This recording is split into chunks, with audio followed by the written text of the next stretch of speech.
خب فکر کنم که همه چی درست. یه نگاه بندازم.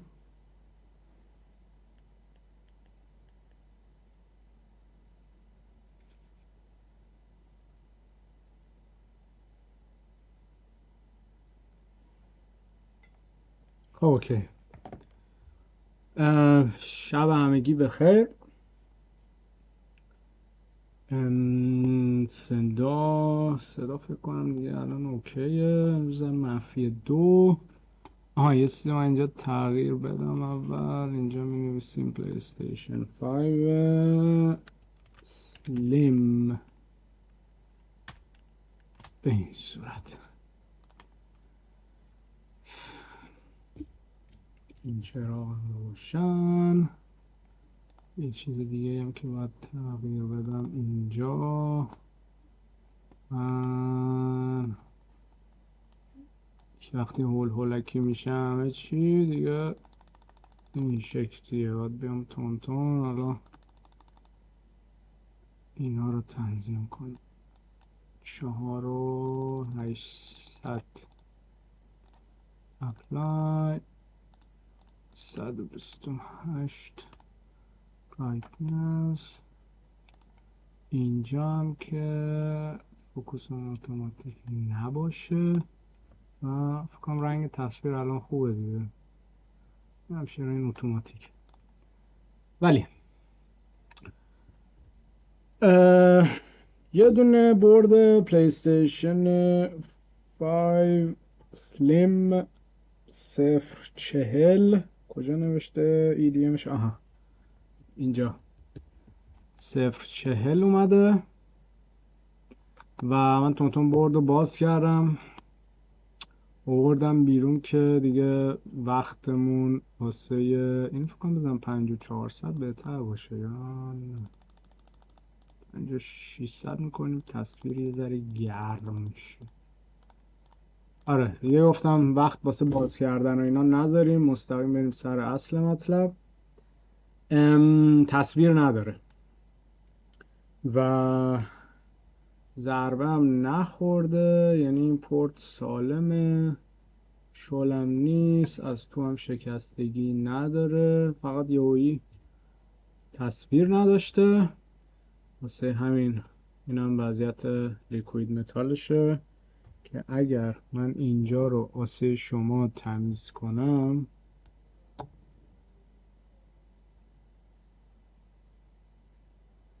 میبینید که این خطا اینا لیکوید متالیه که اکسید شده. میبینید این خطا نمیرن، پاک میکنی میبینی این خطا رو. اینجا باید آینه ای یعنی شیشه باشه، این آینه باشه. اینجوری وقتی اکسید میشه لیکوید متال از حرارت بالا مقدار زیادش میاد بیرون، این اتفاق واسش میفته. خب این هست سری بشونم. خب مشکل تصویره. پس یعنی چی؟ یعنی کاری که ما داریم اولا که دستگاه روشن میشه، LEDش هم سفید میشه، یعنی کامل میاد بالا دستگاه. فقط نو سیگناله، یعنی روی پورت HDMI روی تلویزیون یا مانیتور میری نو سیگنال هستش.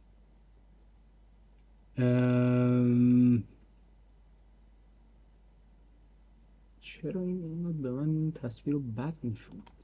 مثلا اینو زوم اوت کنم اینجوری 1 2 تا ست، یعنی خیلی ریز شد. من میخوام این چت ها رو بزرگ داشته باشم. لایف چت، پاپ اپ چت. اوکی شد، الان بهتر شد.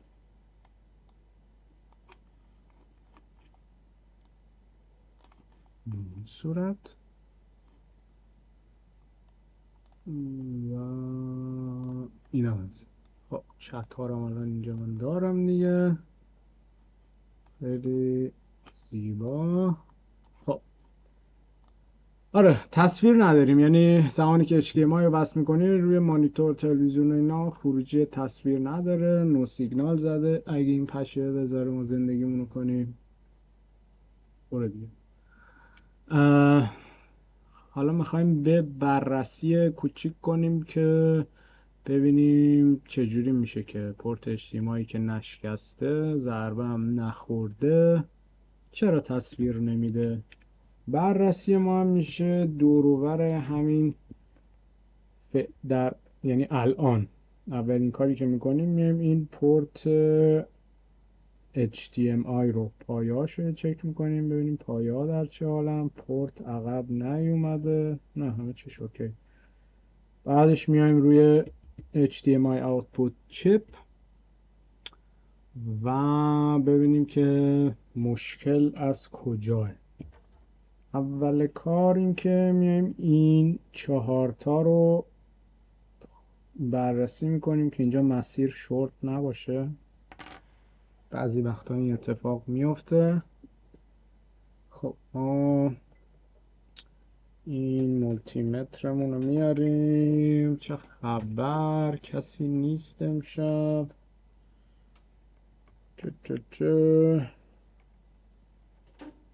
کم کم میپیوندیم. خب میریم روی این تصویر، بذاریم اینجا یا بذاریم اینجا. آره خب اینجا ببینیم که داستان به چه شکله. دیود مود، چاپ قرمزمون رو وصل میکنیم به زمین و میایم اینجا ببینیم که اولی خب این که اوکیه، پایه دومش اوکیه، پایه سوم اوکیه، پایه چهارم اوکیه، پایه پنجم اوکیه، ششم هم همینطور، هفتم هم همینطور، هشتم هم همینطور. خب پس فعلا تا اینجای کار این قسمتی که معمولا یکی از دلایل خرابی میشه فعلا اینجا شورت نیست مثلا. بعد میریم کجا رو چک میکنیم؟ این دوتا خازنی که اینجاه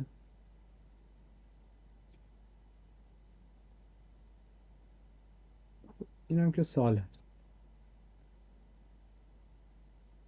قسمت بعد چیه؟ اینم که سالم. خب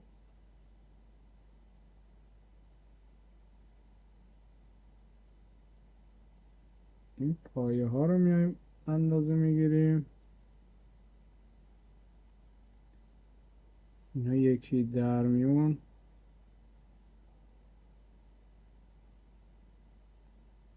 گراوند هستن. آها آقا مشکل فهمیدم چی. فکر میکنم مشکل را یافتیم.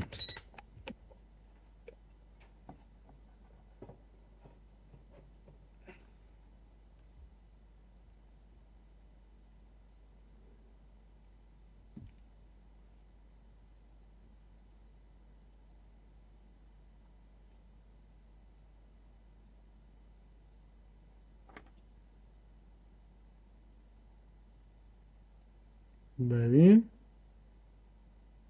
پایه رو میبینی؟ تمام پایه ها جدا شد.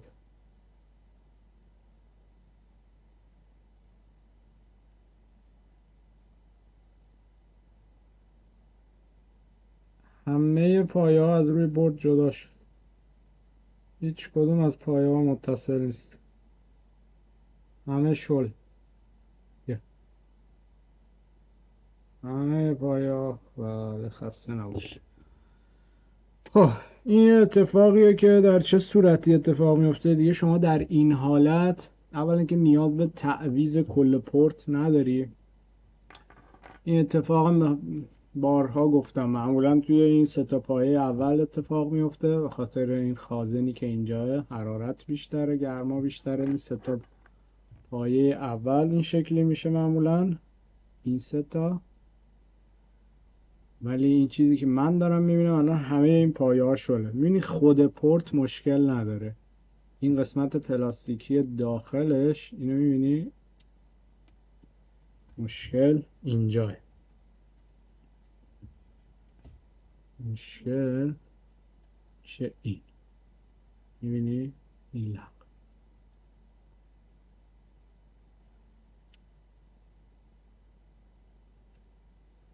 حالا باید اینو بدیم جلو.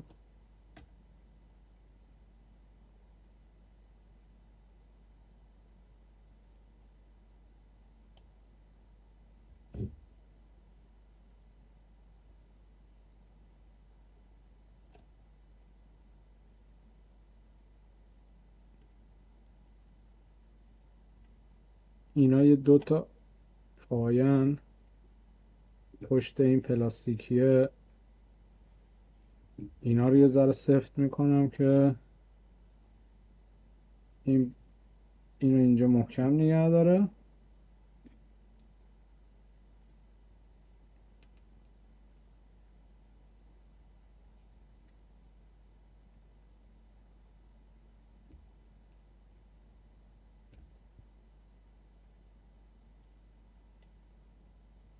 تو این حالت شما نیازی نداری دیگه این پورت رو بیای عوض کنی، چرا که پورت سالمه. مشکل ما فقط اینه که اتصال بین برد و این پایه ها اینجا از بین رفته، یعنی به دلیل حرارت این پایه ها شل شدن. ما اینا رو دوباره لحیم میکنیم سر جاهاشون. بعدش هم اول چک کنم مطمئن بشم که این نیاز به سیم کشی نداره.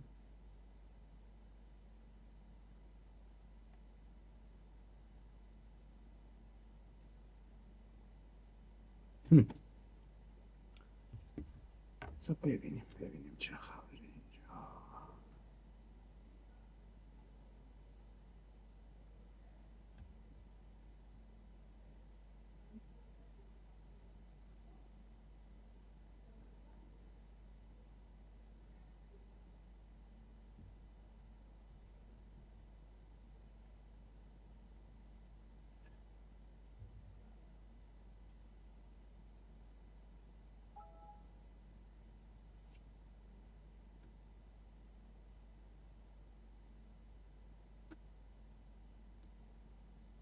نه اوکی.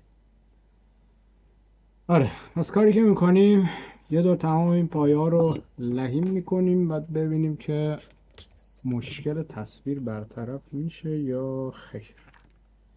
میذاریم اینجا.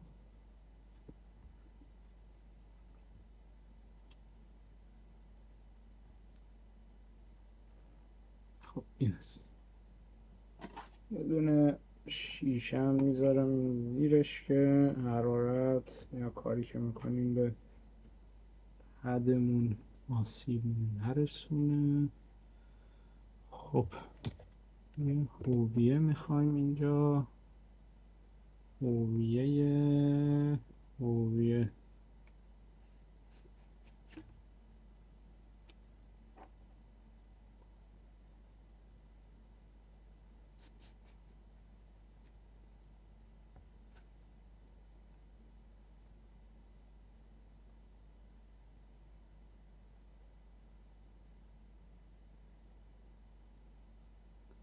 سلام رضا چطوری؟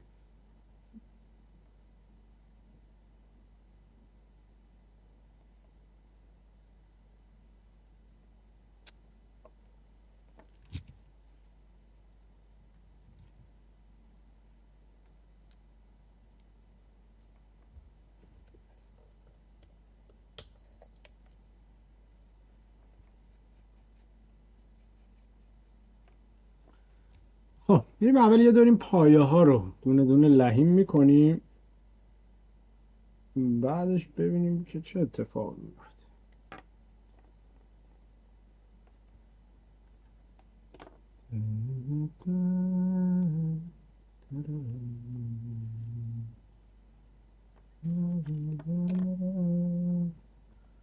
خمیر قند.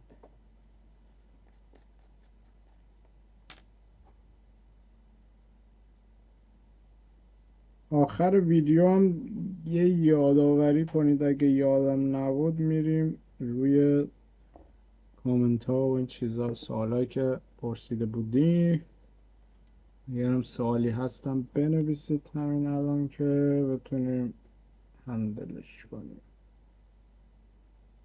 خب ببینیم چه حالا.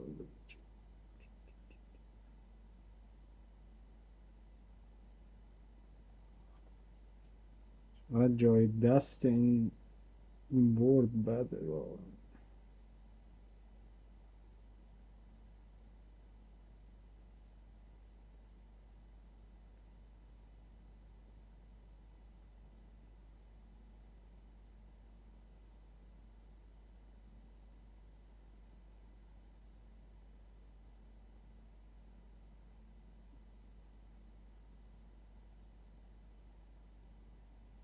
همینجوری دونه دونه قلع رو میزنیم و میایم پایین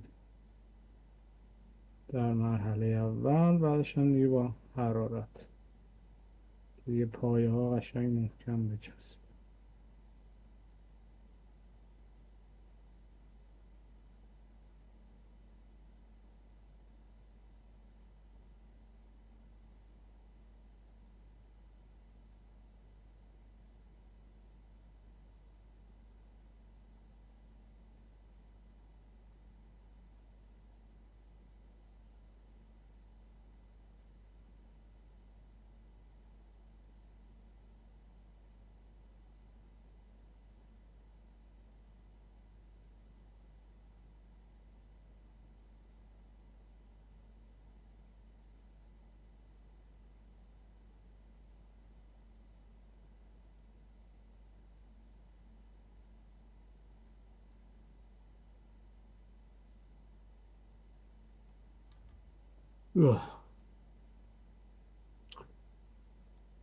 نوع قهی زدن این بورد، سی پیوش پروسسورش این طرفه، داشتم جلوی دست ما رو گرفته.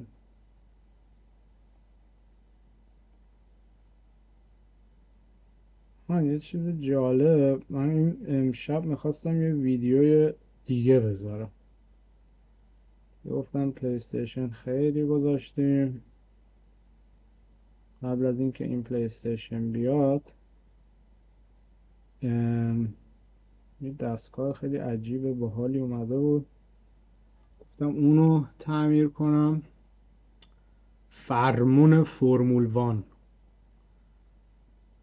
این باکس فرمونش که افتاد، این باکس فرمونش که خود این فرمون گردیه میاد توش قفل میشه، یعنی پشتش این موتورش و اینا یه قسمتیش هستش که این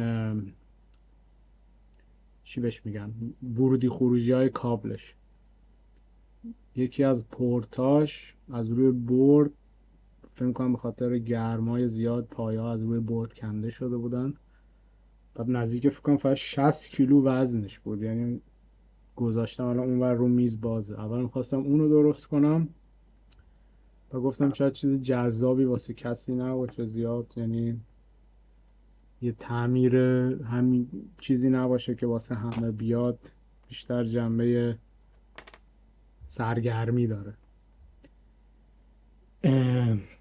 تا آموزشی، چون که دیگه لحیم کاری و این چیزا. بعد دیگه یهویی سلیم اومد، این PS5 اومد، بعد گفتم حالا لایو PS5 سلیم زیاد نداشتیم، حالا اینو بذاریم، حالا اگه درخواستی باشه اونم میتونیم با هم دیگه تعمیرش کنیم. یه چیز عجیب غریبی ها. فقط اینکه من بخوام بردشو در بیارم، اول اینکه رفتم آچارای ماشین برداشتم از همسایه و بردم که اینقدر این پیچاش گنده بود، هر کدوم از پیچاش باشه اینقدر پیچ بود، فکرم 40 سانت بلندی پیچاش بود. آره داشتم اونو آماده میکردم که شروع کنیم تعمیر، بعد یهویی این PS5 اومد، میگفتیم همینو بریم. اگه دوست داشته باشین اونم میتونیم در آینده انجام بدیم. خب این فوکوس دوربین ما درسته دیگه ها. اوکی من اینو بذارم اینجا. ببین من یه ذره قلع و ریختم روی این پنسم، همجوری دونه دونه نوک هویم و قلع میزنم، بعد اینجا نگه میدارم که این آب بشه قشنگ بره روی کل زیر و بالای پایه رو پر کنه.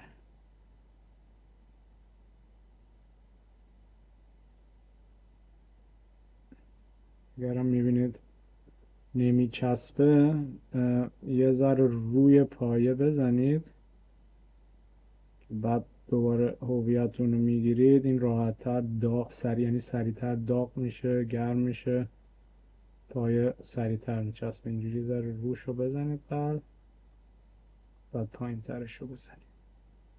بعدم بیشتر این اولش بیشتر به خاطر اینکه فقط یه ذره قلع بشینه اینجا. بعد از اینکه قلعتون کامل نشست یه دور حرارت رو میگیرین، بعد دونه دونه پایه ها رو که لنگ کنید، چون حرارت بیشتره سریع پایه آب میشه میچسبه. فعلا بیشتر به خاطر اینکه یه ذره فقط قلب بزنیم، یه ذره اینجا قلب بیشتر داشته باشه.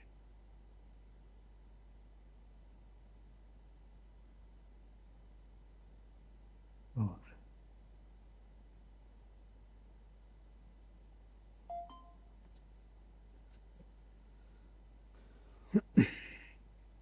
دوباره یه ذره اینجا قلب میداریم میزنیم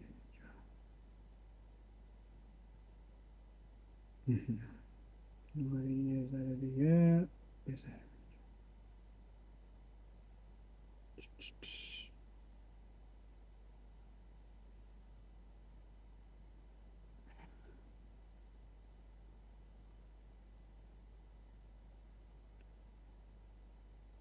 این طرف هم میزنیم این بار.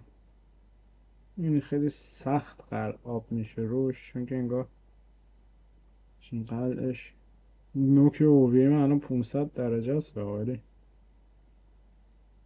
این خمیر قلعم 183، ولی خب میبینی که چه دنگ و فنگی داره.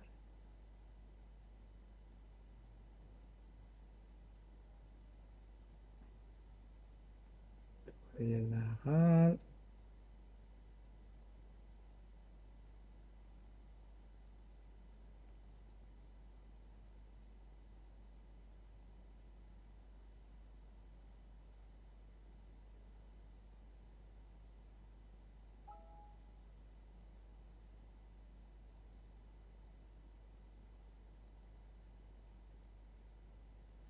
خب این حرکت رو که انجام دادیم، بعدش میریم یه ذره حرارت حد 200 درجه هم بذارین اوکی. چون حرارت رو میگیریم روی این پایه ها، روی این برد در اصل، که در گرما بیشتر باشه. این قلب دیگه ببین چه راحت آب میشه، کل پایه رو پر.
این از این پایه ها رو ما دونه دونه مقدار قلع مالیدیم یا زدیم و سپس بعد از آن کم اسپری میزنیم اینجا و برسم کو یه دقیقه من برسم بیارم ایوان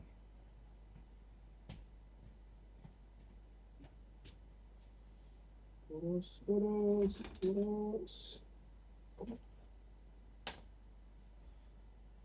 برسی داشتی اینقدر خرت و پرت اینجایی که 600 بیار یه چیزی پیدا کنی خدا. خب اینم از این. حالا میریم اینجا ذره تمیزکاری میکنیم که بتونیم پایه هامون رو قشنگ ببینیم چک کنیم.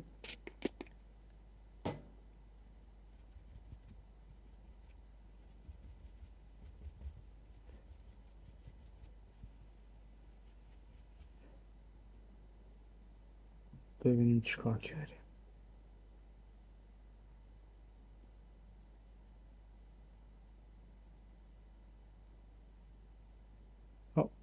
وضعیت پایه ها بد نیست ولی من از شکلش خوشم نمیاد. میخوام یه ذره بیشتر قلب بزنم.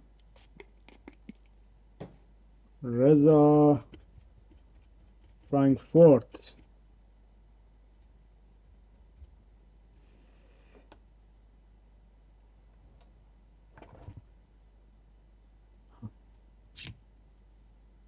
این قلعه شد اوکی ها ولی کمه واسه بچه های فضول کمه. خب بچه ها یعنی خب بچه هم هستن دیگه توقعی هم نمیشه داشت ولی میشه از این اتاق داره بازی میکنه دستگاه رو یهو پورت و برق و همه رو میکنه میگیره زیر بغل پلیستیشن رو میدوه میره توی اتاق دیگه. اینقدر این HDMI پورت رو در میارن میذارن دیگه تاش میشه این شکلی. ولی اینکه مشتری چی کار میکنه مهم نیست که قور نزنیم. چی میگن اگه بلدی تعمیر کنی درستش کنی کارش رو بس. اینکه چرا اینجوری شده به من ربطی نداره. قور زدن ممنون. خب بعد از اینکه فلاکسمون رو استفاده کردیم شرکتی اسمش هم نمیبرم چون قرار بود از اولم نبرم توی یه دونه ایمیل به من پیام داده بود که این فلاکسی که داری استفاده میکنی البته این که نه اون یکی واسه شرکت ماه چرا چیزشو کندی چرا لیبل روشو کندی معلوم نیست دیگه مال ماه. خب منم گفتم که خیلی ببخشید معذرت میخوام ولی کار من اینجا یه چیز دیگه است. کار من این نیست که بیام فلاکس تبلیغ کنم. یکی هم الان میکنم فلاکس بدون لیبل. کار من این نیست که بابا نشستیم اینجا دستگاهمون رو تعمیر میکنیم شما خواهید فلاکس تو تبلیغ کنی و بری جایی که تبلیغات میکنن دیگه. این هم از داستان ما به همه واسه همه یه جور کار میکنه آفر میدن تبلیغات میدن به ما میگه چرا اینو کندی اونو کندی. دوست دارم بکنم پولشو دادم خریدم مجانی به من ندادی که تبلیغ کنم واسه دالا قرآن میزنی.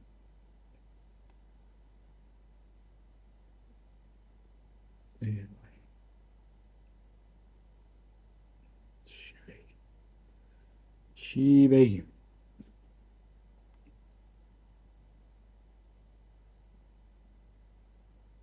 بله ببین قلعو که میزنی قشنگ این پایه جون میگیره اینجوری شفاف، خیلی خوشگل.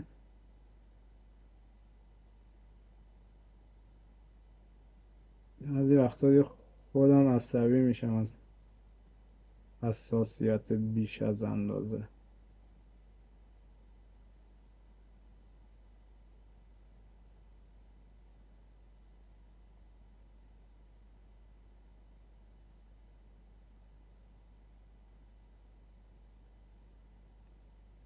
ببین از همین نوک هویه خیلی نازک استفاده کنی، بعد این هویه ها حالا مثلا مال من این کجه، اینا رو اینجوری نچسبونید، همینجوری به حالت عمود با این نوکش قشنگ یه ذره قلب میزنی نوک هویت میاریم لبه میچسبونی تا شروع بشه آب شدن، پایت بچسبه اونجا هم پر بشه. این شکلی اینجوری اگه انجام بدی پایات نمیچسبه به هم، چون فاصله بین این پایه ها خیلی کمه. زمانی که با هویه این پهنا بزرگترها انجام میدیم معمولا 10 بار پایه های میچسبه به هم، هی دوباره باید پاکش کنی، هی دوباره قلب بزنی. مگه اینکه اگه میخوای یه هوی بزنی با اون چیزا، با اون سری هویه های بزرگتر، باید خیلی فلاکس بریزی اینجا، نوک هویت هم تمیز کنی، بعد با حرارت بالا اینطوری بکشیم. این خازن هم بعد اینجا برداری، بعدا این شکلی بکشی چند بار که یه بار پرش. من همیشه دوست دارم این پایه ها رو دونه دونه اینجوری بست کنم، بیشتر لذت بخشتر. یا حالا هر کسی یه شکله، یه معمریزی میشه زیادی حساس.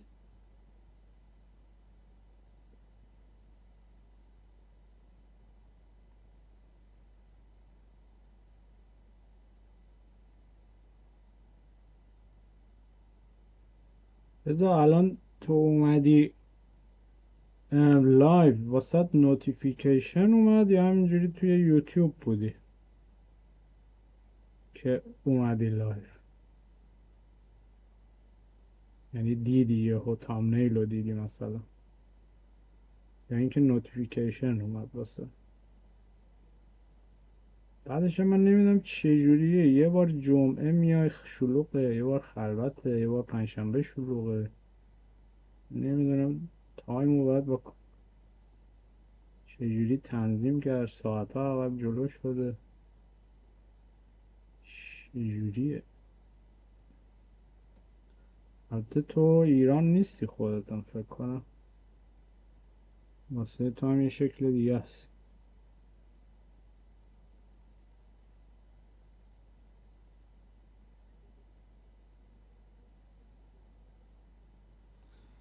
سو اینم از این. حالا این پایه ها رو که به این شکل خیلی زیبا لحیم کردیم، مرحله بعد چیه؟ دوباره با حرارت.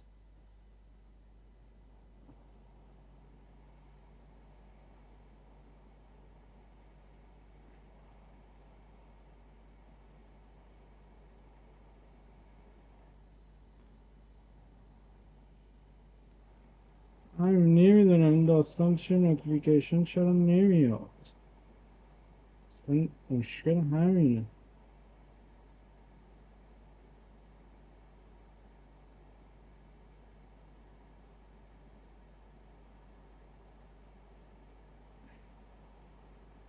ولی خب اون زنگوله رو گذاشتی روی آل، یعنی که تمام نوتیفیکیشن ها رو بهت نشون بده. یوتیوب ما رو دوست نداره انگار.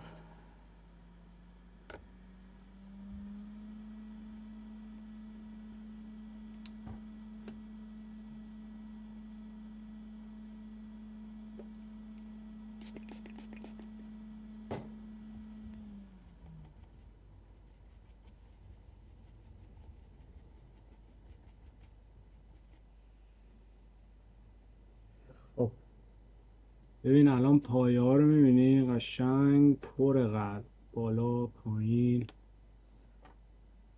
حالا میای اوی اوی اوی بزنی نوک پنس اون قل زده بودم.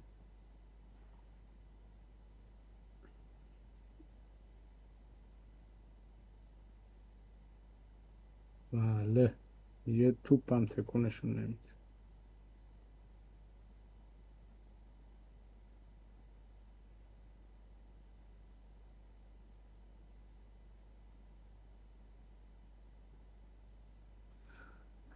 خیلی عجیبا، یوتیوب داره اذیت میکنه.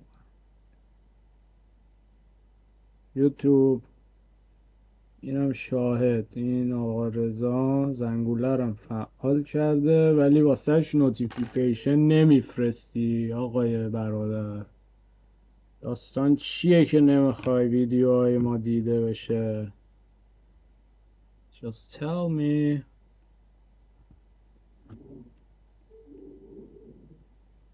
نمیخوای ویدیو بذاریم به من بگو. بگو ما حال نمی کنیم تو ویدیو بذاریم، هم دیگه نمیذاریم. شوخی میکنم.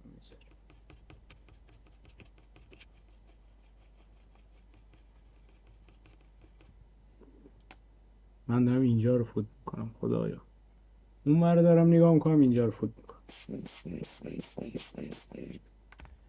دیگه بعد از 10 ساعت کار کردن همینی که چشام بازه فعلا خیلی. میتونی به پشتیبانی یوتیوب ایمیل بزنی.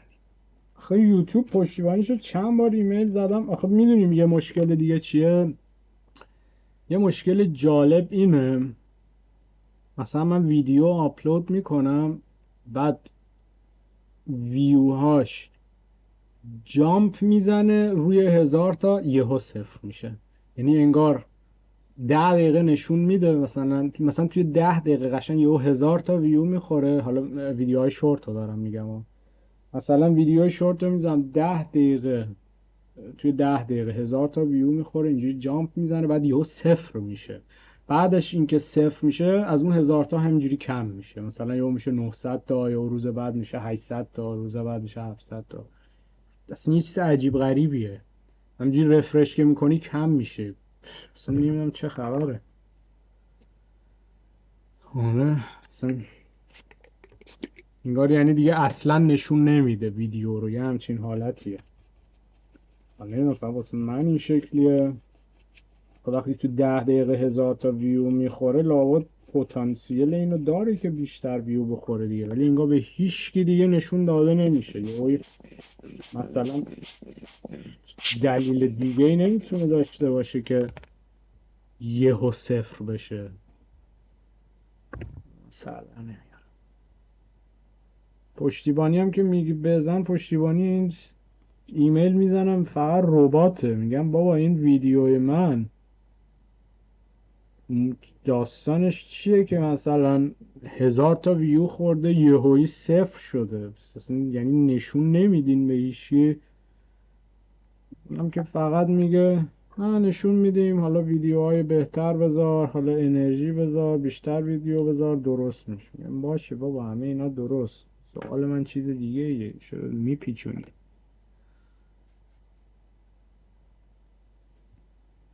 ویدیومو نشون نمیدی به هیچکی، چه انرژی میمونه بیشتر بذارم؟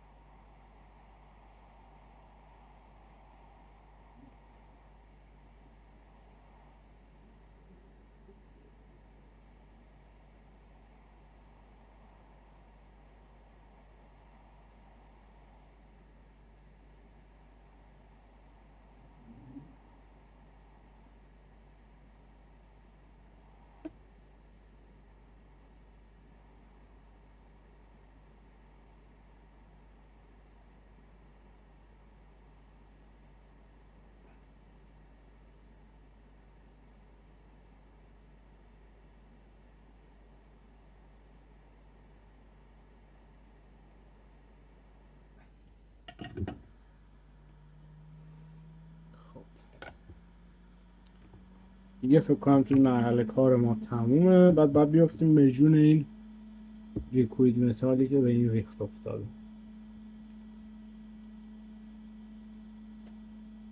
ببین مثلا همین الان، حالا مثلا یه چیز دیگه بگم، اینجا واسه من نوشته که مثلا چه تعداد دارن لایو رو میبینن، بعد پایینش روی این استاتیکش 0 زده.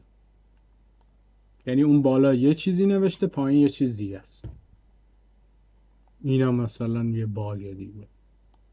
این ورس چجوری 0، بعد این الان دارن نگاه میکنن چجوری اون ور 0، من نمیدونم.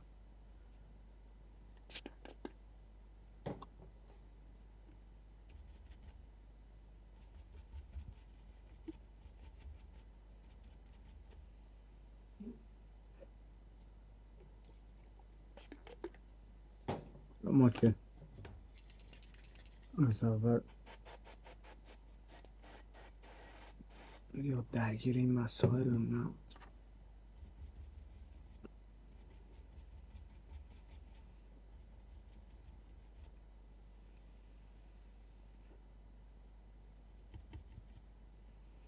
این پادکست بذاریم نه، تعمیرات رو ببندیم بشینیم پادکست بذاریم.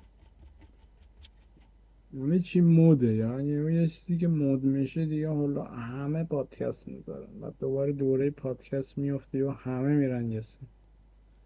خدا اگه هر کسی اون کاری که میکنه رو انجام بده بره جلو، خیلی باحال‌تره. همه دوست دارن نمیدونم چرا برن سمت اونوری که همه دارن میرن. چی گفت؟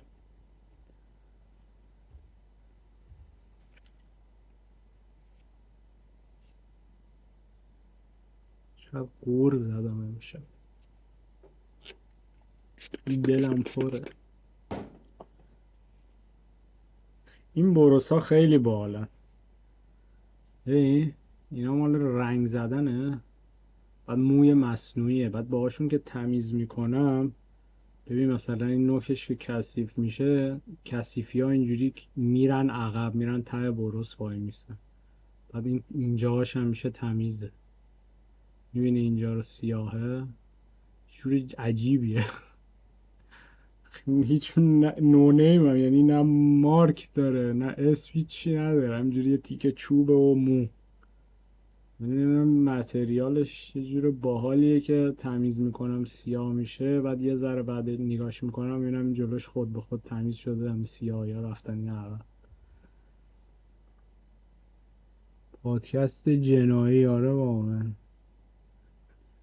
آره کلا دلسرد نشد، چون کانال واقعی حرفهایی هست و خیلی تازه. چون کانالت چیه؟ کانالت واقعی حرفهای هست؟ ها حرفه‌ای هست فکر کنم. بابا حرفه‌ای چی؟ از من حرفه‌ای تر انقدر هست که یا ببین. شاید اونا چی بگم. نه کلا گرفتی خیلی عجیب غریبه برسش. من حالا اومدم تمام سایزهای هولک، یعنی اول این یه دونه رو گرفتم، میبینی از هم کثیف‌تره سیاهه. اول اینو گرفتم، بعد دیدم که خوبه، یعنی همینقدر باحال بود، هول کردم. آخه بعضی وقتا یه چیزی توی مارکت هست یهو غیب میشه، میدونی. بعد من اینو گرفتم اینجوری بود، هول کردم اومدم 10 تا سایزشو گرفتم. الان این مثلا کوچیک‌تر از اینه، دوباره یه دونه دیگه گرفتم از این بزرگتره، یکی دیگه هم هست که انقدره، تقریبا 5 سانت 6 سانت، خیلی بزرگه. اونو دیگه واسه کامپیوتر و لپتاپ و اینا استفاده میکنم. من گفتم بگیر، که خیلی هم ارزون بود، فکر کنم 1 یورو 10 سنت اینا بود دونه، 1 و 10 اینا. آره منم دیگه بود دو بگیر، چون خیلی بروس های مختلف گرفتم. یعنی انقدر من همه چیو میگیرم تست میکنم، تهش یه چیزی پیدا کنم که واقعا به کارم میاد. اینقدر دیگه بروس گرفته بودم، هی 4 دفعه میزدی پر میشدن، یا مثلا تمیز میکنی میریزه ازش، اینا همه کنده میشن میریزه، بعد تازه باید اونها رو تمیز کنی، بعد هی کثیف میشه و خودشو بزنی تمیز کنی. ولی این نمیدونم چرا کثیف نمیشه. میبینی الان مثلا من باش این همه فلاکس تمیز کردم همچنان اصلا نه چربه نه میچسبه، نمیدونم داستانش همیشه تمیز میمونه. اینو هر کی درست کرده یه پیام بده، من تبلیغاتشو به عهده میگیرم، ویوها خیلی بالاه. ای روزگار. یه 5 تا بسته اول واسه من میفرستین، بعدا میتونم تبلیغاتو کنم. 10 تا خرید 2 یورو، دمت گرم داداشه. 10 تا هم بفرستیم. نه ولی احتمالا دوباره چند تا بگیرم. فقط یه مشکل داره، ببین مشکلش اینه که از اینجا شل میشه، میبینی اینو من هی باید چند وقت یه بار اینجا شل صفر کنم، حالا یا مثلا با یه چیزی، یه منگنه میخی یه چیزی ازش رد کنم که محکم وایسه این تو.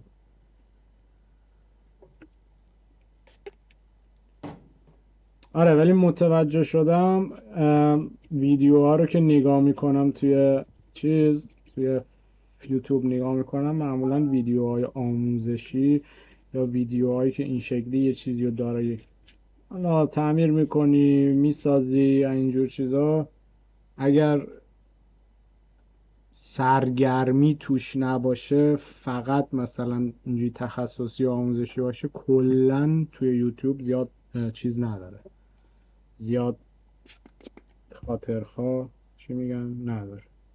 یعنی یه کانالی مثلا مثل این کانال من یا یه حرفه‌ای تراش که انگلیسی دارن کار میکنن هیچ وقت میلیونی نمیشن، مگه اینکه که مثلا رستمن باشه که اون که دیگه رفت توی داستانای حق تعمیرات و این داستانا، دادگاه رفت با اپل، اون دیگه رفت توی حالت خبر فرم و یه ذره سرگرمی طور دیگه، الان میاد میشینه رو صندلی فقط حرف میزنه، زیرا تعمیرم نمیکنه. اگه بخوای قبل از اینکه بره توی این داستانا، فکر کنم میشناسیش دیگه تو رضا، قبل از اینکه طرف بره توی این داستانا، اونم اونجوری که حرفش بود واقعا ویو اینا نمیگرفت، بعدش یهو جامپ زد سابسکرایبر شد 2 میلیون. آره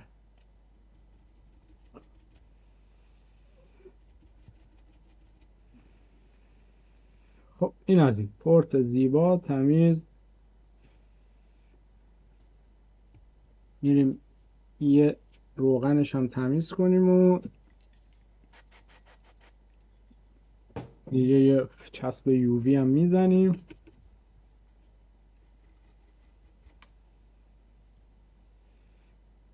و تمام.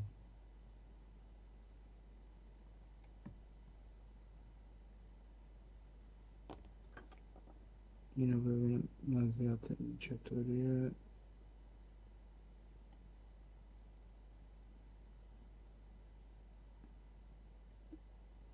اینو یه ذره دوست ندارم این پایه رو.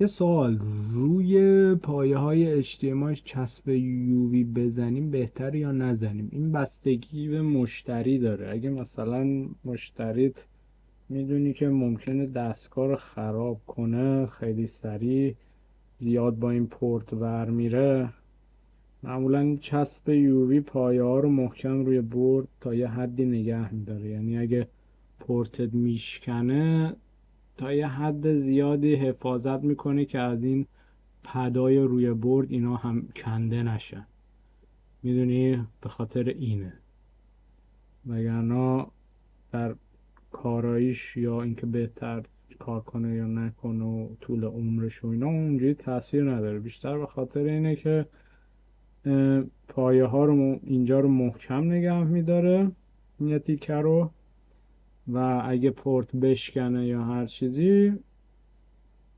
این پداش کمتر آسیب میبینه، نه اینکه اصلا آسیب نبینه. آره دلیلش اینه. آره این پای دومی یه ذره داره اذیت میکنه منو. نمیدونم شاید هم زیادی حساس شدم ولی شکلشو دوست ندارم. دوباره فلاکس میزنم بهش.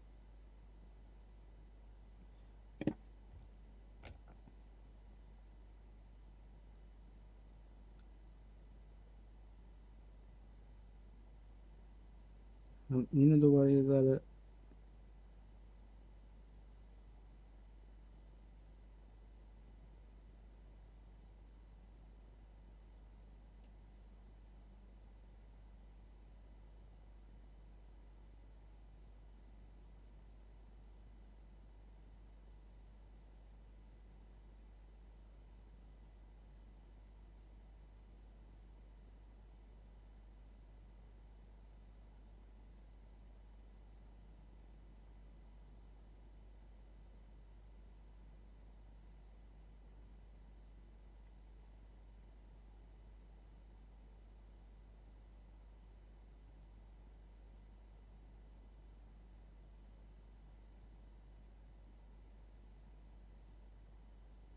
چرا من انقدر حساسم روی این پایا؟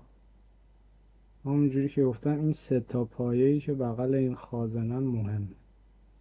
اینکه توی حرارت طولانی بازی کردن اینا خیلی سریعتر از بقیهشون شل میشه. مثلا یه ذره هوای اینجا رو بیشتر باید داشت.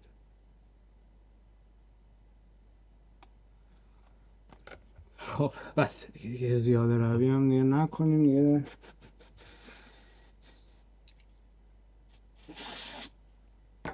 این اسپری های داره داستانشون سمی بودن و شیمیایی بودنشون فکر کنم معقول تره. من یه بار اومدم از یه برند چینی یه دونه اسپری گرفتم. ببین اینجا یه ذره خالیه هنوز، من یه ذره قلب بریزم. یه بار اومدم از این یه برند چینی، برند معروفی هم هست، ولی اومدم تمیز کننده پی سی بی گرفتم. این پی سی بی کلینر این بالاه ولی خب کارش نداره.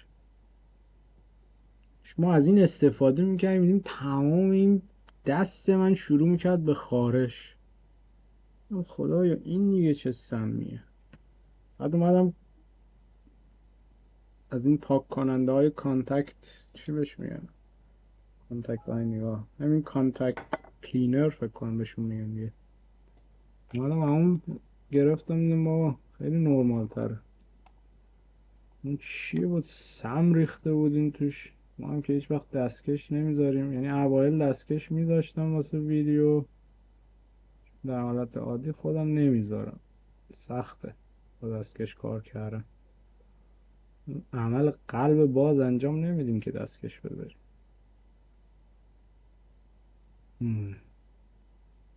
دیدم با ما دستکش نمیذاریم، اینا همش سمی ممیه، چیه؟ اومدم از اینا گرفتم یا اون نگرفتم اصلا.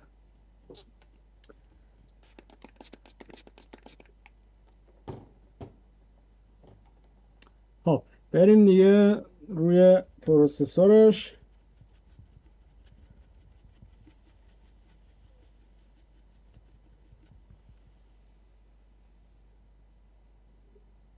نمیدونم اینو بهتون بگم که چجوری باید این پروسسور رو تمیز کنید یا نه، چون میترسم ویدیو رو ببینید این کاری که من میکنم و بخواین انجام بدین پروسسورتون رو خراب کن. این کار به شدت حساسیه، یعنی یه ذره اون تیکه شیشه‌ای که دارین روش کار میکنید آسیب ببینه، همین برد مستقیم باید اندازید تو سلاش کن. نمیدونم والا یه پرایوت کنم ویدیو رو چیکار کنم.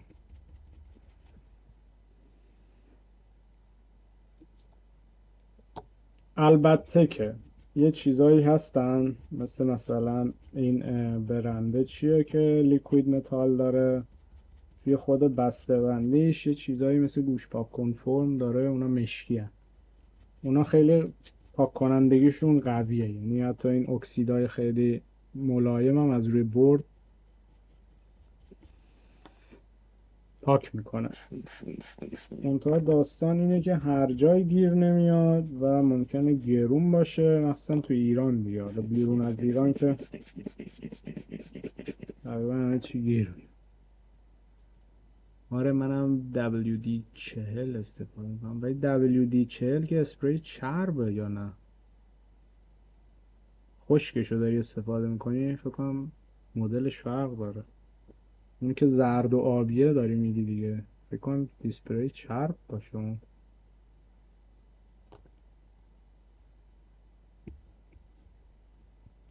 خب این از این پورت ما دیگه سالمه دیگه، از روی تجربه وقتی که اینجا اوکیه، دستگاه روشن میشه، نور سفید داره، این چیپ آوتپوتمون اوکیه، مسیر شورت نیست دیگه، در این حالت این پورت الان کار میکنه دیگه. حالا 90% کار میکنه دیگه، اون 10% هم آها گریزلی. آره اونا خوب پاک میکنه، ولی بعضی وقتا شدت آسیب این شکلیه که من بخوام اینو بزنم کنار ببینم بیشتره یا فقط یه قسمتش.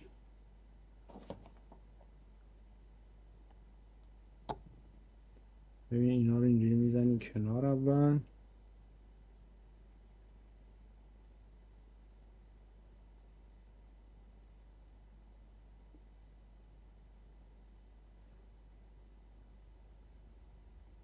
میبینی اینجا رو میکشی پاک نمیشه به این راحتی. این حالت ببین شما راهی نداری جز اینکه یه جوری اینجا رو بتراشی دیگه، یعنی این اکسیدها رو بخوای پاک کنی.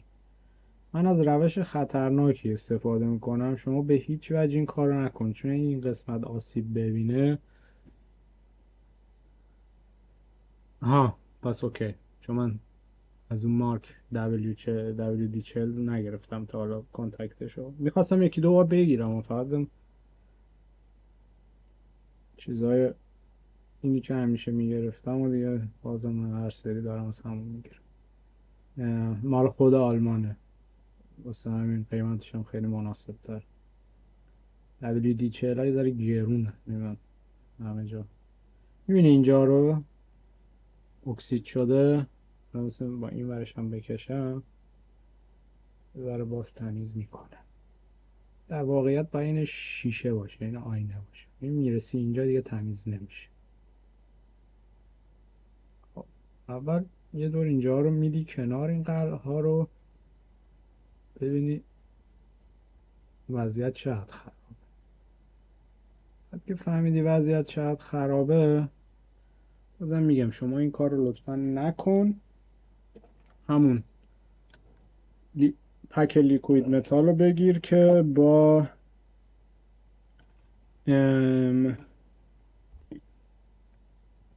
همون گوش پاک کنه تمیز کنندش توش. اینجا رو من یه ذره سعی میکنم با تیغ بتراشم.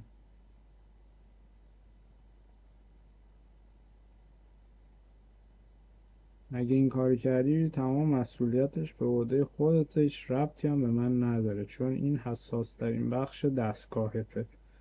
کوچکترین فشار و خدشی بندازی روش بشکنه، ضربه بخوره، لپر بشه، هر اتفاقی بیفته دستگاه تو باید بندازی دور. پس اگر تجربهشو نداری نکن دیگه. نمیدونم چجوری بگم.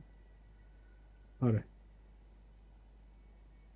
اینا تا پاک نشه شما مشکل حرارت داری، نمیتونی کارش کنی.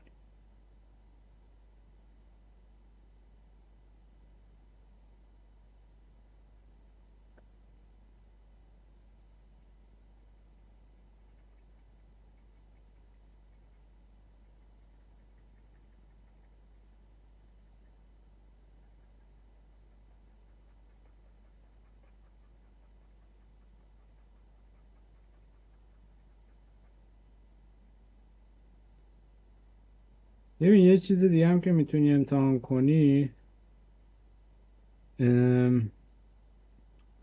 اینه که اول با سرنگ تمام این قلع و میگم قلع، با سرنگ تمام این لیکوید متال رو بکشی تو سرنگ، اینجا رو کامل خالی کنی، بعد سنباده خیلی نرم، یعنی مثلا چه میدونم سنباده 2000 اینا که خیلی نرمه، شروع کنی آروم آروم فقط، یعنی نه اینکه سنباده پهن، نه اینا که نوک خیلی نازکی دارن مثل این چرخیا، با دور خیلی کم و سریع، مثلا سنباده 2000 3000 که واسه معمولا فقط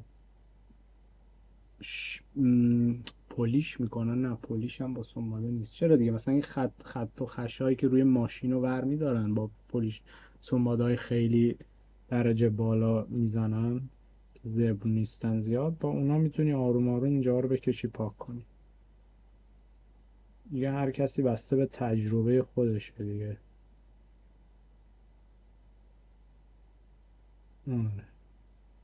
چون معمولا ممکنه خود این تمیز کننده های گریزلی هم نتونن اینجا اینا رو بردارن. میبینی منم الان مثلا دارم با تیغ میزنم همش تمیز نمیشه، تا یه حدودی پاک میشه.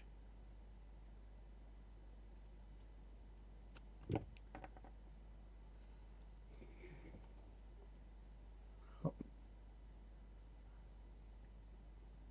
تمیزش میکنی،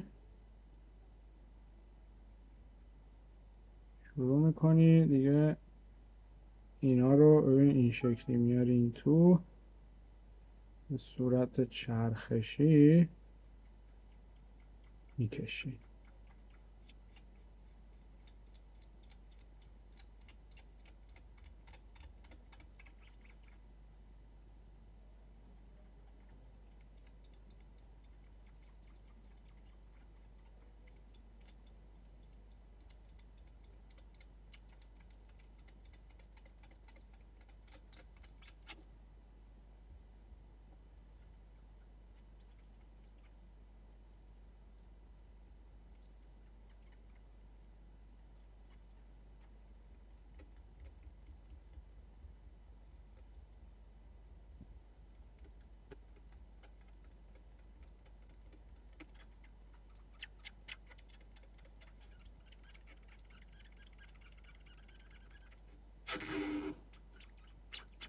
بله.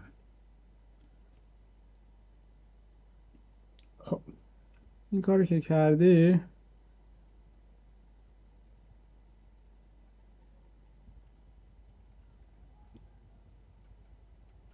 به صورت چرخشی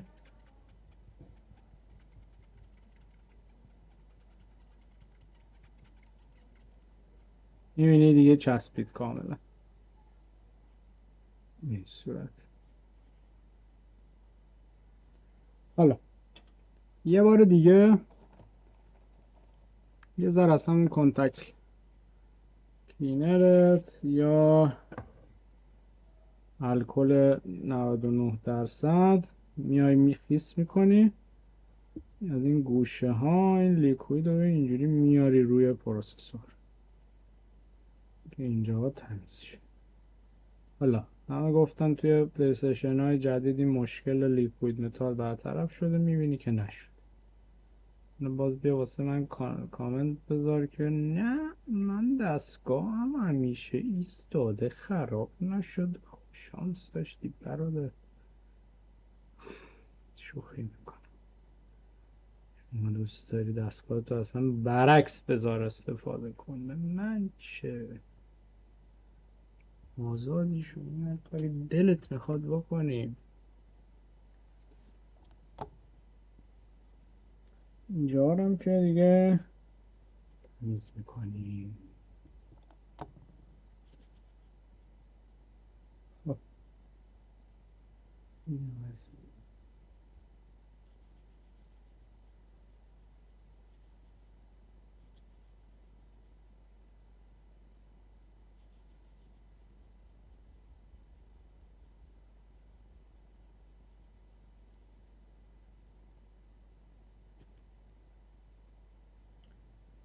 دوباره یه ذره تمیزکاری اینجاها.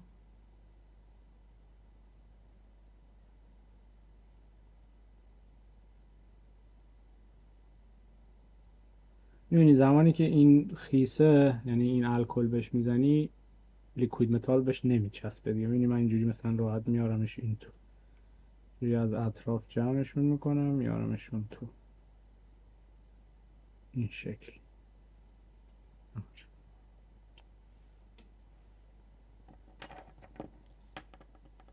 یه تیکه رو اینجا بردارم.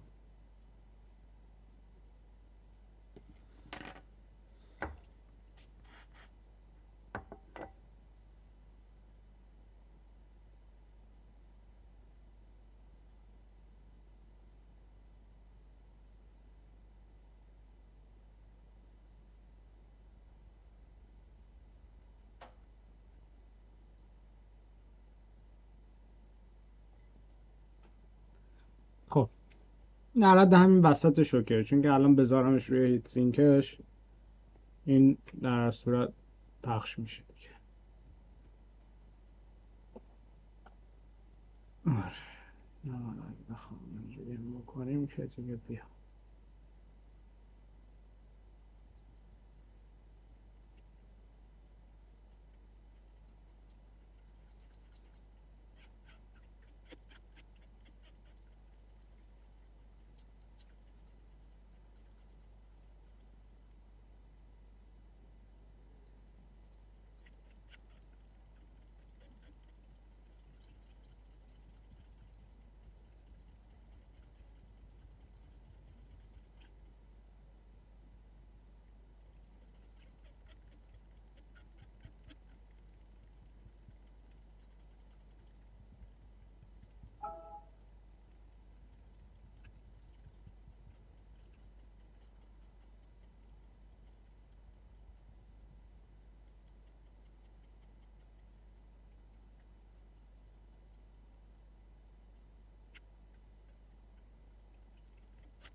تاش میرسی به همچین متریال شیشه‌ای خفن باحالی. این آینه است.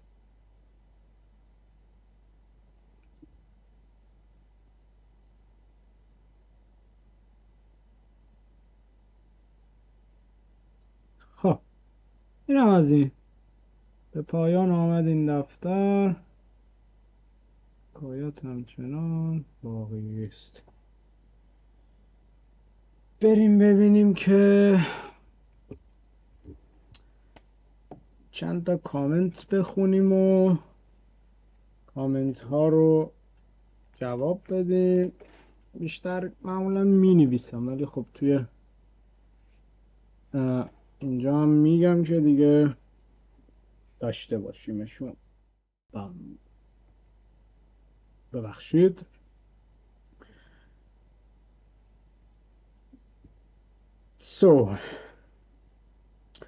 رسیدیم به اینجا که من برم توی کامیونیتی ویو آل جدیدترین ها رو نشون بده. خب تا یه هفته پیش دیگه، حالا دیگه بیشترش قبلی ها رو که راجبش صحبت کردیم. خب واسه تو رضا که نوشته بودی تصویر قطع و وصل میشه، لن همین مشکل رو داره که مشکلت حل شد، ولی زمانی که تصویر نداری چرا سونی اینقدر زیاد لیکوید میریزه؟ حج دار میزنه. نه ببین مهم اینه که شما بیای، خب خیلی زیادم نیست این الان در واقع، چون که یه ذره این فاصله این یه ذره عمیق تره، واسه همین این سطح تماسش باید با هیت سینکش برقرار باشه کامل که بتونه حرارت رو انتقال بده. آره یعنی زیاد نیست، در حدیه که تماس برقرار بشه کامل. خب نوشته بودین که رضا نوشته بودی خیلی خوب به برد وصل شده، دوبار لحیم کردم و اینا، که زمانی که کابل رو تکون میدیم روی پورت HDMI تصویر قطع و وصل میشه، معمولا بعد اول کابل رو تست کرد، بعد پورت رو ببینی شل نباشه، اینجوری دریچهش دهنش گشاد نشده باشه، باز نشده باشه، و مرحله آخرم که مثل این پایه های روی برد شل میشن که تصویر نداره. دیگه منبع تغذیه هم اگر ممکنه یاد بدین چطور ولتاژ بدین برای تست قطعات. واسه تست قطعات با منبع تغذیه اگه میخوای مسیر شورتت رو پیدا کنی، یه حالتش اینه که اول ببینی داری روی چه مسیری کار میکنی. مسیر برق، مسیر دیتا، مسیر مثلا 1 ولت 3 و 3، مسیر 5 ولت، مسیر 12 ولت، مسیر 20 ولت.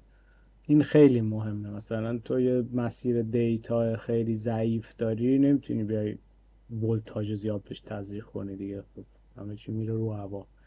مثلا مسیرهایی که به سی پی یو به جی پی یو میره، اگه دیدی چند تا مسیر پشت سر هم که به جی پی یو میره شورت شده، دیگه نیازی نیست اونجا ولتاژ تزریق کنی. یا پایه های زیر جی پی یو مثلا چسبیده به هم که مسیر شورت شده، یا خود جی پی یو خرابه، چون مسیر جی پی یو رو یا مسیر سی پی یو رو نمیای اینجوری ولتاژ بدی که شورت بودن مسیر رو پیدا کنی. و اینکه اگه مثلا داری روی مسیری کار میکنی که 3.3 ولت، میای مثلا با یه آمپر پایین یه ولتاژ خیلی کم مثلا نیم ولت شروع میکنی. بعد اگه پیدا نمیکنی که کجا داره گرم میشه، آروم آروم ولتاژ تو بیشتر میکنی. این چی خواستم بگم، جریان کشیش باعث میشه که، یعنی جریان کشیش باعث میشه که اون حرارت دیده بشه اگه داری مثلا با کم دوربین حرارتی کار میکنی. یا هم اینکه میتونی از شورت کیلر استفاده کنی. یه دستگاه هایی هستن که مثل این شورت کیلرن. کارشون اینه که اینجا مثبت و منفی رو وصل میکنی و 8 تا، مثلا این الان 8 تا لول داره، مثلا میذاری روی یک، تزریق ولتاژش هم لحظه ایه، یعنی یه نقطه میزنه. اینجوری نیست که ولتاژ رو اینجوری دائم نمیده به اون قسمت، یه نقطه یه لحظه ولتاژ رو میده قطع میکنه. بعد جایی که داره گرم میشه یه لحظه اینجوری مثلا توی، اگه با دوربین حرارتی نگاه کنی، یه چشمک میزنه، یعنی در حد صدم ثانیه گرم میشه سرد میشه. شورت کیلر خوبیش اینه، یعنی ولتاژ همجوری پشت سر هم نمیده که بخوای نگه داری داغ شه حالا بگردی دنبالش. شورت کیلر تو میذاری یه لحظه ولتاژ رو میده، تزریق میکنه، خودش قطع میکنه اتوماتیک. بعد ببینی که کجای بردت، مثلا حالا اگه الکل ریختی میخوای پیدا کنی، اسپری فریز ریختی، من پیشنهادم اینه که یه دوربین حرارتی داشته باشی. با دوربین حرارتی که نگاه میکنی، بعد مسیرت هم پیدا کنی، یعنی میای مثلا اون یه مسیری که شورت هست و میای روی نقشه پیدا میکنی، میدونی اون مسیر مثلا به کدوم چیپ ها رفته، به کدوم خازن ها، دیودا، اینا رو میای پیدا میکنی. بعد زیر دوربین حرارتی به اون مسیر شورت کیلر تو وصل میکنی، تزریق ولتاژ میشه، میای همون محدوده ها رو نگاه میکنی. بعد مثلا میذاری روی لول یکش، میزنی ببینی کجا نقطه میزنه، کجا یه لحظه روشن خاموش میشه، که اونجوری پیداش کنی. شورت کیلر یه ذره راحت تر. آره اینجوری میتونی پیدا کنی. دیگه چیزی به ذهنم نمیاد. خمیر حرارتی سوال کردیم که بازار پشت شهرداری، نمیدونم بازار پشت شهرداری منظور چیه، ولی خمیر حرارتی آنلاین خمیر حرارتی بزن. قبلا حالا یه مدتی اشتباه جا افتاده بود که خمیر سیلیکون بهش میگفتن، ولی خمیر حرارتی سی پی یو، خمیر حرارتی پروسسور. بعد مقدارشون هم اینه که بستگی به مثلا این داره که میخوای روی چه دستگاهی استفاده کنی. مثلا خمیر حرارتی هستش که 8.5، معمولا درجه بندی دارن دیگه که چقدر گرما رو میتونه انتقال بده، از خودش رد کنه. واحدش هم میشه W/MK. چی میگن؟ مثلا این هستش که حرارت رو تا 8.5، مثلا 5 داره، بعد مثلا بعضی هاش هستن 5.5 هم، بعضی ها هستن 8، بعضی ها 12.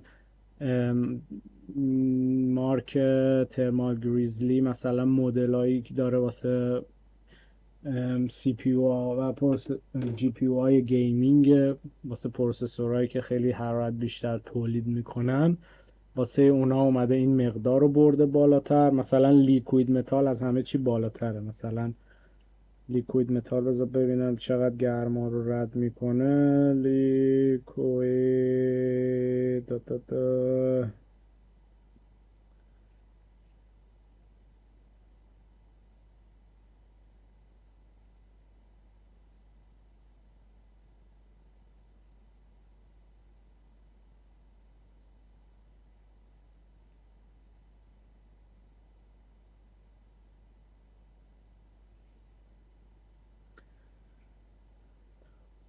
WMK.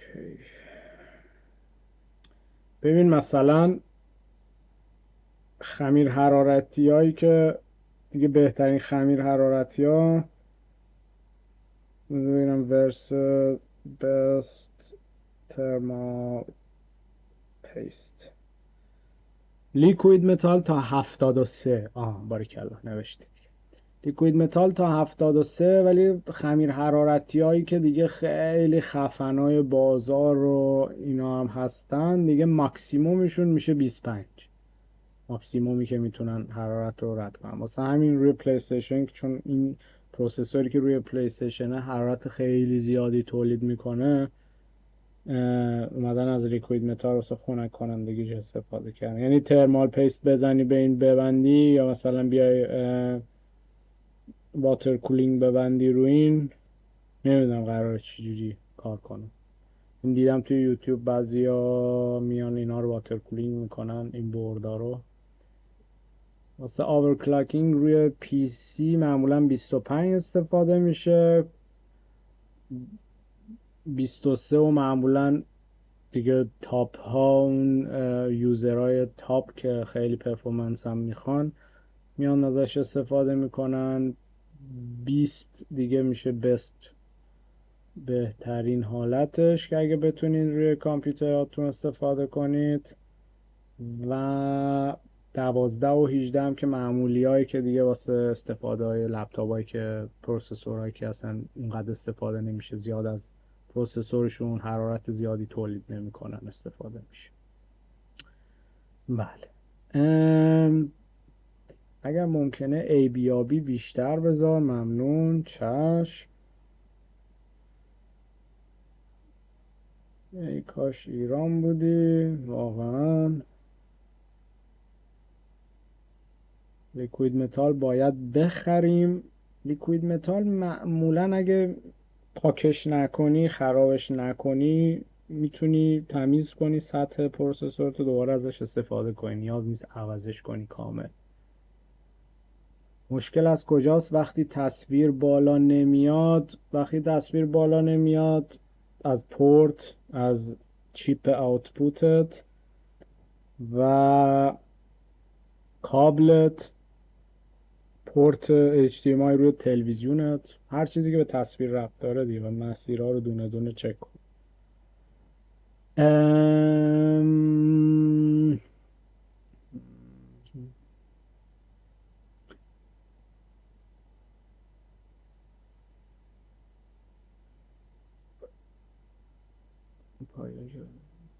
پایه های کابل HDMI که به هم میچسبن رو باید چی کار کنی زمانی که قلب میزنی؟ زمانی که قلب میزنی اگه این دوتا پایه ها مثل این مدل که خیلی پایه ها به هم نزدیکن، اگه پایه ها چسبید به هم، اول اینکه میتونی اونجا رو خیلی تمیز کنی، فلاکس زیاد بزنی، نوک هویت رو تمیز کنی، توی حرارت بالا لحظه ای ضربه بزنی، بکشی عقب که قلب بچسبه به نوک هویت. به هویت هم بستگی داره که نوکش چه کوالیتی داره. یا اینکه اگرم میخوای که دیگه همون جوری با این سیم مسی ها، همین قلکش ها، میتونی خیلی راحت یه ذره قلب بزنی به خودش، بعد بگیری نزدیک کنی به پایه ها که قلب کشیده بشه توی پایه. این سیم تو روی پایه ها نذار، یعنی هویت رو بذار روی سیم، نوک سیم رو آروم نزدیک کن به پایه که این بگیره بهش قلب. دیگه چی داریم؟ چند روز ایکس باکس سری ایکس هم تا بازی میکنم کرش میکنه یا منو پرت میکنه بیرون از بازی. نقطه های ثبت، ها اینو فکر کنم هفته پیش خوندم. چطور میتونم یه ویدیو برات ارسال کنم؟ ببین تنها راهی که اگه میخوایم به من پیام بدین، ویدیو بفرستین، چه میدونم عکس بفرستین، سوال هر چیزی هست، تکست رو توی همین کامنت ها لطفاً بنویس. ولی اگه میخوای عکس یا ویدیو بفرستی، روی اینستاگرام دایرکت مسیج کن واسه اونجا میتونی بفرستی. و من دستگاه واسه تعمیر قبول یعنی نمی کنم، یعنی نمیتونی اصلا دستگاه واسه تعمیر واسم بفرستی، چون که ایران کار نمیکنم و شرایط پست و اینجور چیزا هم نه واسه شما میصرفه که واسه من دستگاه تو بفرستی، نه اصلا سیستم جوریه که بشه 100% گفت که هم دستگاه میرسه به من، هم من پس بفرستم میرسه به دسته. پس این قضیه کلا فعلا منتفیه تا حالا در آینده ببینیم آدم چیکار میتونه بکنه. و اینکه قیمتم از من نپرس، چون که هیچ فایده ای نداره. شما توی ایران هستی، قیمتت به ریال و تومنه، من این بر دنیا اصلا قابل مقایسه نیست. هیچ چه قیمتی بهت بدم؟ قیمت دستگاهی که اصلا آیفون 12 مینی چنده و اینا هم که مینویسین که اصلا کار من این نیست. داشته مشکل دارم نورهای پی اس 5. خب همین دیگه بقیه هم که قبلا خوندم.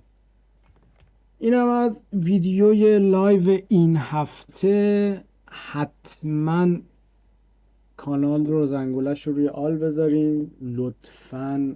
اگه دوست دارین این مدل ویدیوها رو ساپورت کنید که منم ویدیو بیشتر بذارم. وقتی من ویدیو بذارم کسی نبینه، لایک نشه، اصلا دیده نشه،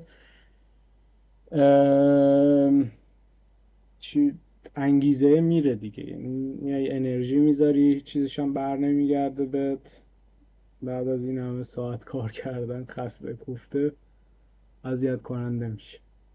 آره پس لایک کن ویدیو رو حتما. پشت این بکگراند منم یه عکسه، یعنی ببینم اینجا توی این سیاهی ها نگاه کنی یه چیزایی میبینی. اگه دیدی چیزی واسم کامنت کن که چی دیدی توی بکگراند خودم، نه بکگراند این مشکیه که این پشت تصویر. بکگراند خودم هم البته باحال. اگه ببینی اینجا یه دونه بورد دارم که فکر میکنم مال 30 سال پیش، شاید هم بیشتره، خیلی قدیمیه. آره اونجا هم که اولین سونی اریکسونیه که صفحش لمسی بود، سیاسفید بود و لمسی. یه دونه موتورولا هم اونجا دارم که اینا که آنتنش میاد بیرون. دیگه چی دارم؟ آیفون 3 دارم، 4 دارم، 5 دارم، 6 دارم، با جعبه هاشون کالکشن جمع میکنم. حالا آره دیگه همین بکگراند هم چیز خاصی نیست. دمتون گرم وقت گذاشتین ویدیو رو دیدین. حمایت کنید و شب همگی بخیر.